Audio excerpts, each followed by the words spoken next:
The top topic today is foods to avoid for proper gut health, or if you suffer from irritable bowel syndrome, or also called IBS.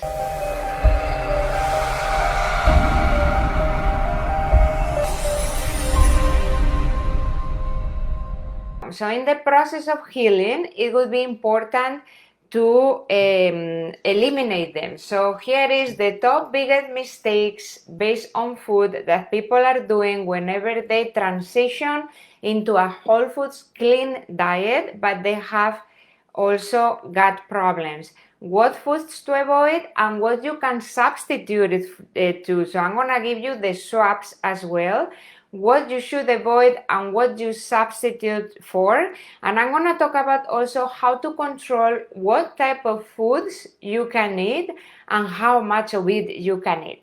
Okay, so stay tuned for the last tip because this is going to help you to overcome a lot of those problems if you suffer from IBS. I'm going to start with the two that people usually know they should cut whenever they follow a gut-friendly diet. So the first two, and I know this hurts, is gluten and dairy. Gluten and dairy. Yes, so why gluten and dairy? Why gluten and dairy? And what are the substitutes for that? So gluten is a very complex protein, very complex, that our digestive tract is very hard for our digestive tract to break down whenever we have gastrointestinal problems. So whenever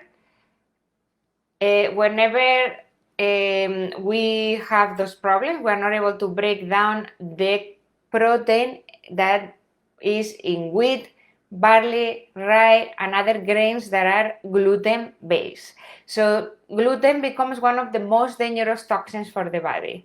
And also the gluten that we eat now is fortified. The grains that we eat now are fortified. They are genetically modified. It's not the same structures as the grains that our ancestors used to eat years ago. So it's why gluten in the process of healing is important to eliminate it.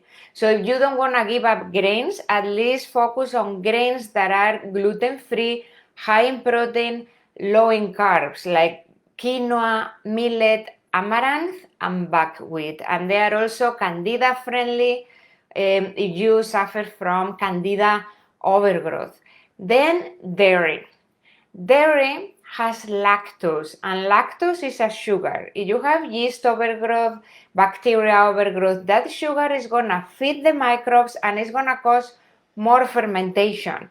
So ideally, you want to eliminate not just all dairy, not just lactose-based dairy, because a lot of people say, okay, I cannot eat lactose, I'm going to buy lactose-free dairy, which is also okay on a SIBO alternative, small intestine bacteria overgrowth.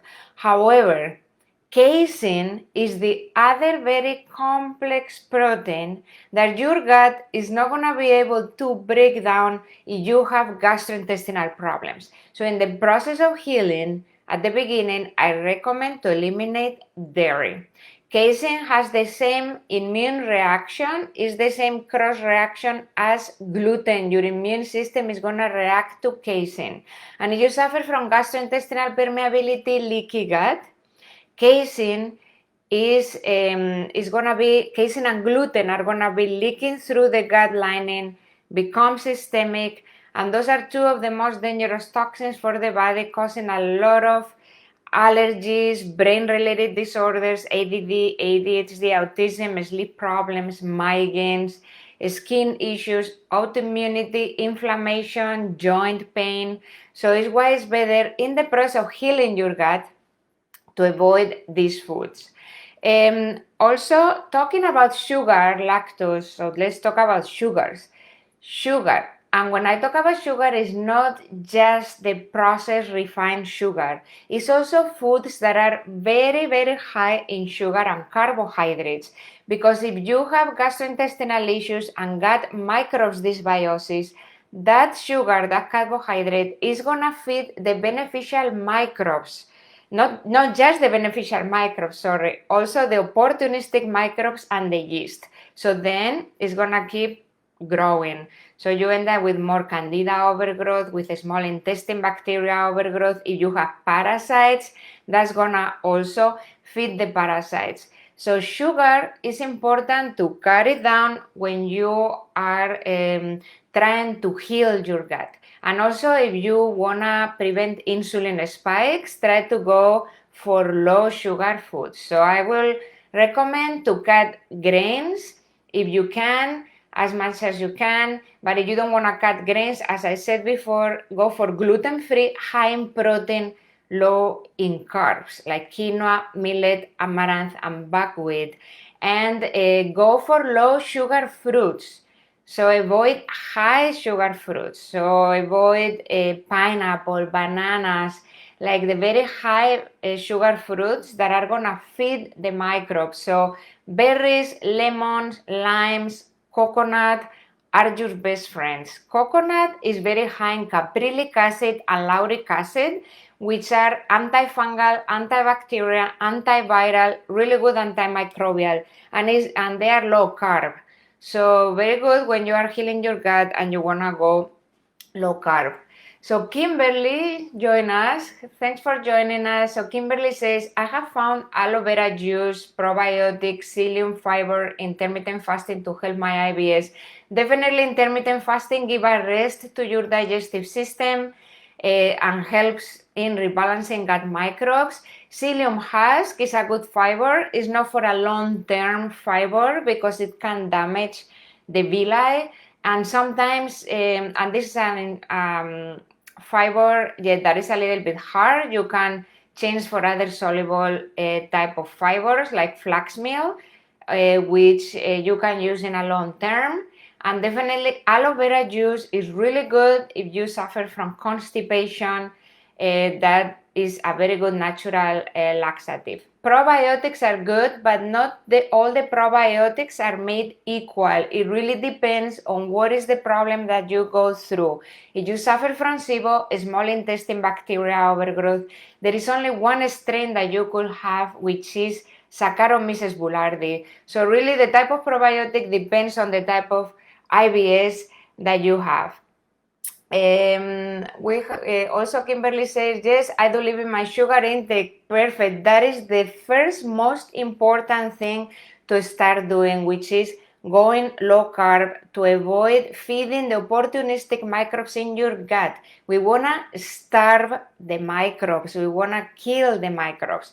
So this is very, very important. And then talking about fruits, because we were talking about low sugar fruits. Talking about fruits, avocado is low carb, doesn't have sugar, it's not high in carbs. However, this is not for everybody with IBS, but if you are sensitive to FODMAPs or you have histamine intolerance, avocado is not for you.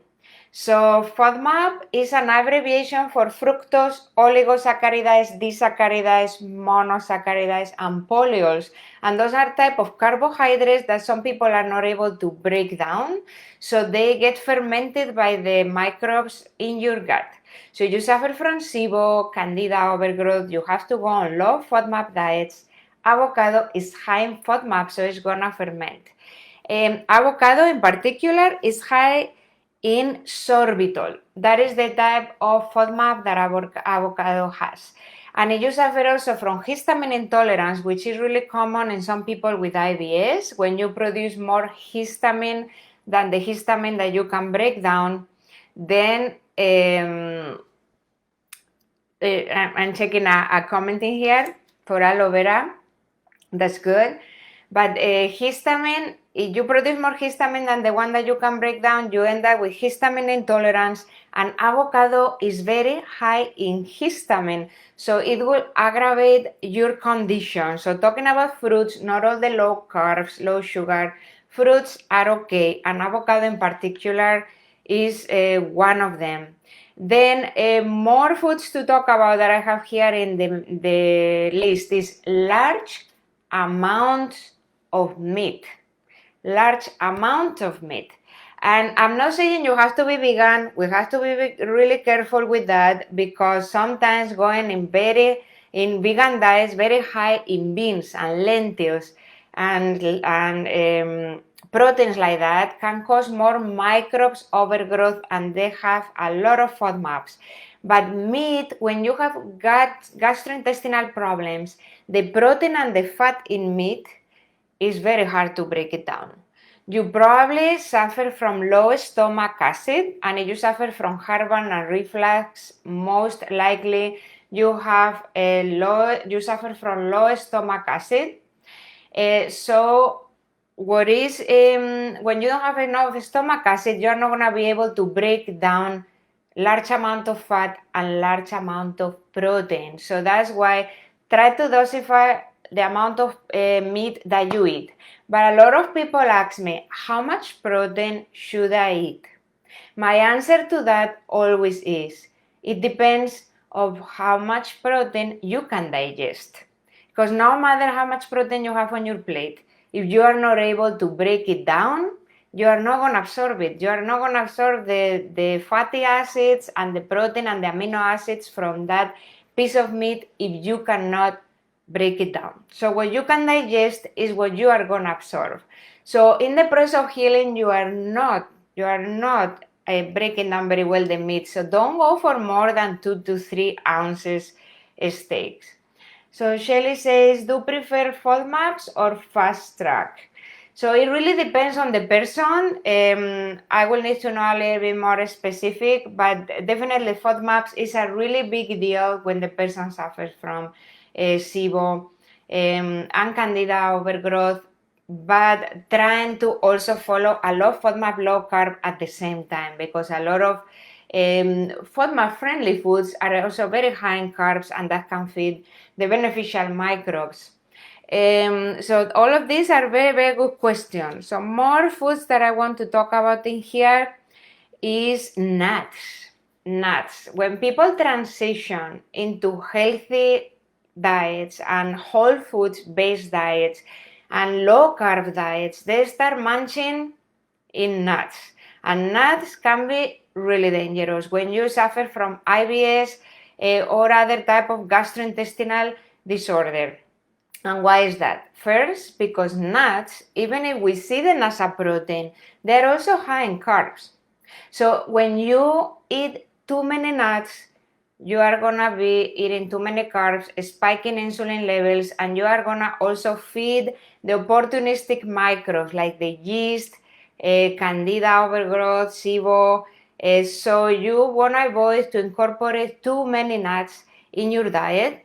So just try to dosify no more than 10 nuts, or 20 in the case of macadamia. Is one of the macadamia nuts are one of the best, but also it depends of every person's body. Some people cannot tolerate any nut at all. Other people can incorporate some, so don't eat more than 10 per serving.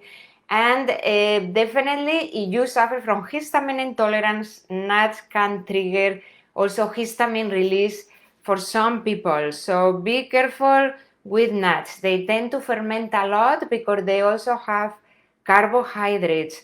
Another in the list, these two also usually hurt for a lot of people. Talking about FODMAPs, two of the foods that a lot of people are sensitive to, maybe you don't even know it, but as soon as you cut them, you are gonna start feeling better or substituting them, and I'm gonna tell you how, are onion and garlic. And I know garlic is a superfood. I know a lot of you eat raw garlic, you tolerate it, that's fine. It's true that garlic is one of my favorite antibiotics of the planet.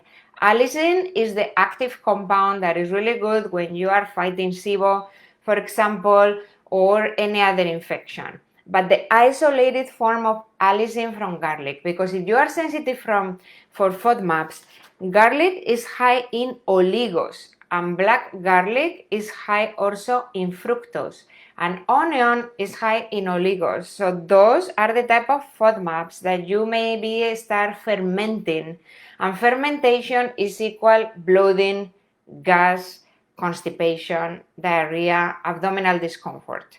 So how you're gonna substitute onion and garlic in your meals if you love the flavor of onion and garlic? It's not that you have to give them up. So you can make garlic or onion infused oil. So you can buy them already like that, garlic infused oil, or you can just make it yourself and it's cheaper.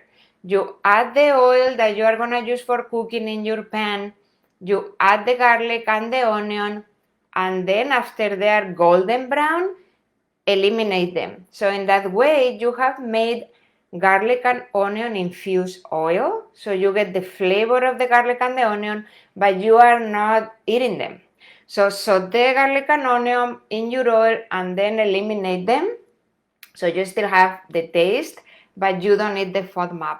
Another way for onion to substitute it is chives, and the green part of the green onion or the green part of the leeks are also low FODMAP. So that is a really good way to substitute garlic and onion if you really like them. The next one that may hurt a little bit also is coffee. Coffee for the coffee lovers. And coffee, I know, is a superfood as well. If it's organic, mold-free, because you don't want to put any extra microorganism in your gut. So try to search for the best brands for mold-free and organic, because coffee has a lot of pesticides. So coffee has been reported to be a very good antioxidant, is anti-inflammatory, is really good for some people to help them go into the bathroom for bowel movement, and also has been shown to increase some beneficial bacteria. So that's good. But that is post-gut healing, because it's also reported in a lot of people that have really severe IBS symptoms like heartburn or reflux, or even diarrhea or abdominal pain, to aggravate these conditions when you drink coffee. So in the process of healing, in the first stage of gut healing, I recommend to eliminate coffee if you can. That is important. The next one is vegetables. And wait, I'm not cutting vegetables from your diet. That is always the most important part, the most important macronutrient, whole foods that you want to stick to on your plate. 50 to 75% of your plate should be vegetables, then your moderate protein. But how you are going to eat your vegetables make also a lot of difference if you are suffering from really severe IBS symptoms. Raw fiber can be a weapon for your gut. If you cannot break down the raw vegetables, if you cannot assimilate the fiber well to bulk up the stools, everything can get stuck in the gut lining and start causing inflammation. And if you suffer from diverticulitis, diverticulosis is when the gut lining forms patches.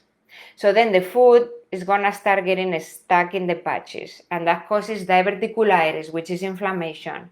So if you suffer from diverticulitis, raw fiber can be a weapon. So in the process of healing, cook vegetables, and you don't have to overcook them. They're just steaming a little bit or saute.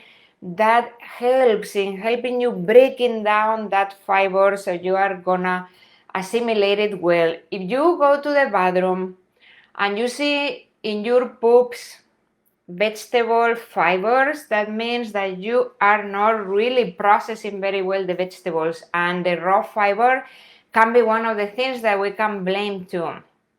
So be aware of that. So vegetables are good, but while you are healing, cook vegetables.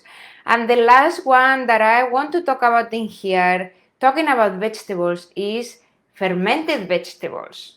And I know fermented foods are a superfood as well, because they are prebiotic, which is food for the beneficial bacteria, and they have a lot of lactobacillus and bifidobacteria, which is also a good probiotic by itself.